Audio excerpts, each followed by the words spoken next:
And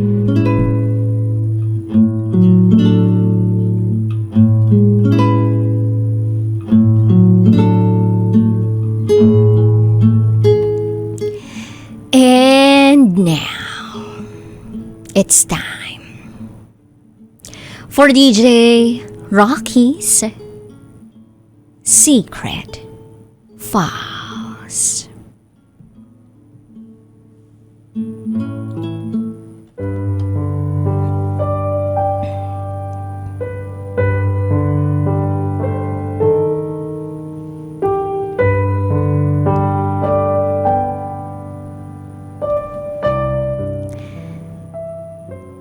Ang tatay ko ang dahilan kung bakit nagawa ni nanay yun.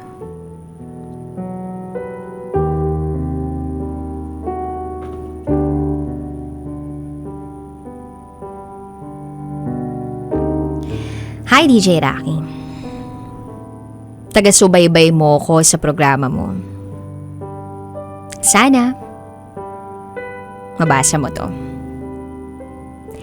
Itago mo ko sa pangalang Kendra.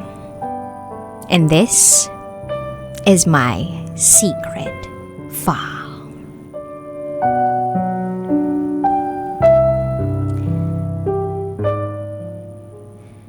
Bata pa lang ako. Away-bati na sina nanay at tatay.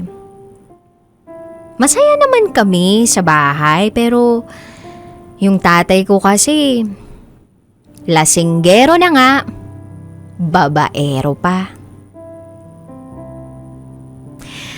Well, masakit para sa akin yung ganun. Yung mamulat ako sa pamilyang magulo. Away-bati. Naalala ko pa noon, may ibang babae si tatay. Actually, marami sila. Hindi ko nga akalain na magagawa yun ng tatay ko sa nanay ko. Napakabait ng nanay ko. Yung tipong halos lahat ng katangian ng isang mapagmahal na ina, na asawa, na babae, nasa kanya na. Pero niloko pa rin siya ng tatay ko. Kaya nung time na nalaman ni nanay na may iba si tatay, naghiwalay sila. Umuwi si nanay sa kanila at sinama niya ako. Kitang-kita ko yung pagkalungkot ng nanay ko. Na kahit ang tapang-tapang niya sa harap ng tatay ko, pag nag-iisa na lang siya at pakiwari niya ay walang nakatingin sa kanya, doon siya humahagulgol. Hindi makapaniwalang lolokohin siya ng taong pinakamamahal niya. So, nung unang beses nga na nangyaring nalaman ni nanay na may babae si tatay, ilang araw lang ang lumipas. Sumunod si tatay sa amin. Kasi ako, inatake, kinumbulsyon. Kinuha ako ni tatay at dinala sa kanila. Siya na raw munang mag-aalaga sa akin. And then, lumipas ang ilang buwan, sumunod na rin si nanay sa amin. Hindi niya kasi matiis na hindi ako makita. At dahil doon, nagkabalikan sina nanay at tatay. Okay na naman kami. Hanggang sa isang araw, naisipan ni tatay na mag-abroad. Kasi walang-wala na kami. Mahirap, pero kailangan magdesisyon. LDR. Si tatay nasa abroad. Si nanay nandito sa Pilipinas. Hindi na namomonitor ni nanay si tatay. At nung time na yun, pakiramdam ni nanay ay may iba pa rin si tatay. Isang araw, Sagad na si nanay. Nagtry siyang mag-entertain ng ibang lalaki. Nakita kong masaya siya. Masaya silang dalawa. At hindi alam ni tatay yun. Makalipas ang ilang taon, nalaman ni tatay na may iba si nanay dito sa Pilipinas. Galit na galit si tatay. Sabi ni nanay kay tatay, "Kung hindi mo ako niloko ng paulit-ulit, hindi to mangyayari lahat. Nasaktan ako dahil sa pinaggagawa mo. At ngayon, sisisihin mo ako?" Kung ano-ano mga pinagsasabi ni tatay. Pero hindi naman niya madepensahan ang sarili niya. Naririnig ko ang bangayan nila, ang sagutan nila. Nung time na yun, hiwalay na rin si nanay at nung karelasyon niya. Then, umuwi na si tatay nang hindi namin alam. Doon nagsimula na naman yung away nila dahil sa man nangyari. Araw-araw silang nag-aaway. Ang sakit lang noon, DJ Rocky. Di na ako bata nun eh. Nakakalungkot pa nga na mismong Pasko, New Year, nag-aaway sila. Napapatanong ako sa sarili ko. Bakit ganito na lang parati yung pamilya ko? Kailan ba kami magiging masaya? Makalipas ang ilang buwan, bumalik na si tatay sa abroad. Kaya yun, naging cold na naman siya kay nanay. That time okay na sila nun ni nanay. Okay na sana lahat.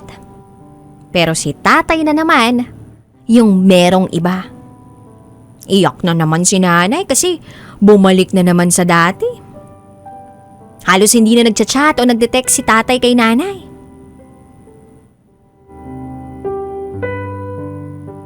Tinanong ni nanay kay tatay kung anong problema. Ang sagot ni tatay, ayaw niya na raw. Ayaw na. Tapusin na.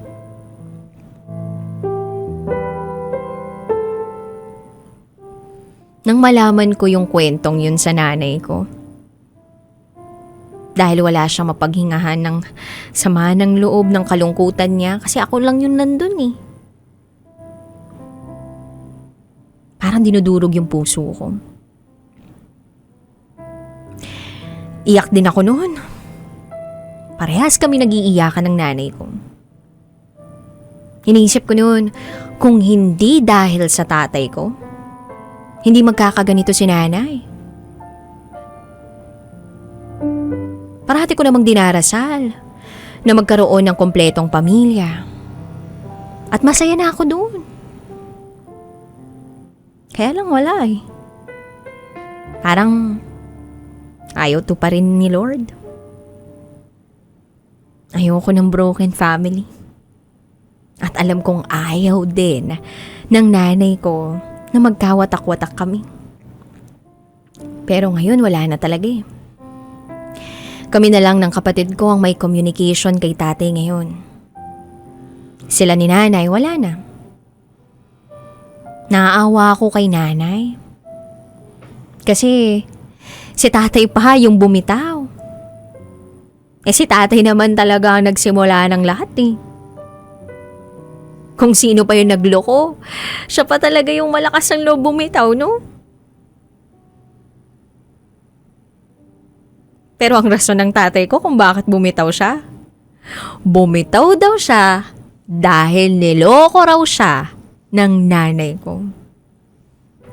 Ni hindi niya nga maisip-isip yung mga pinaggagawa niya noon.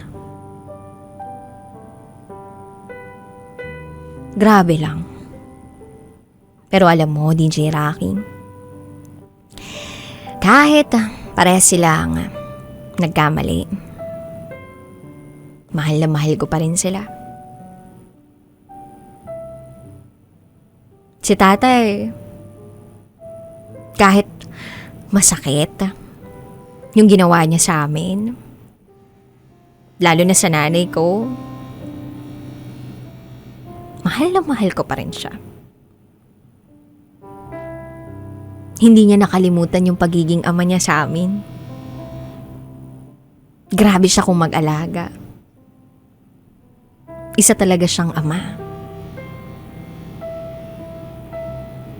Kaya masaya na rin ako na kahit ganito yung sitwasyon namin, at least, hindi na nila pinagpatuloy yung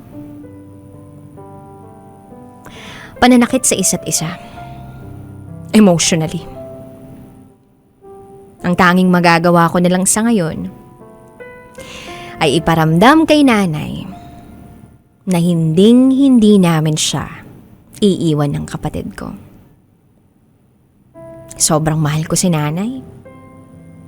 Wala nang nanay na mas hihigit pa sa kanya kahit nagkamali siya. Kaya sa mga taong nakikinig ngayon na mayroong broken family,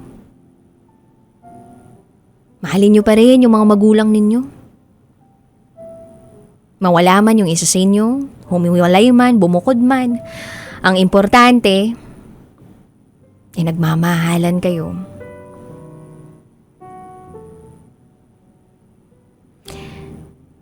Ang importante, maipadama nyo sa isa't isa na kakapit at kakapit kayo. Walang iwanan. Maraming salamat DJ Rocky dahil nailabas ko na ang bigat ng saloobin ko. Muli, ako si Kendra at ito ang aking secret file.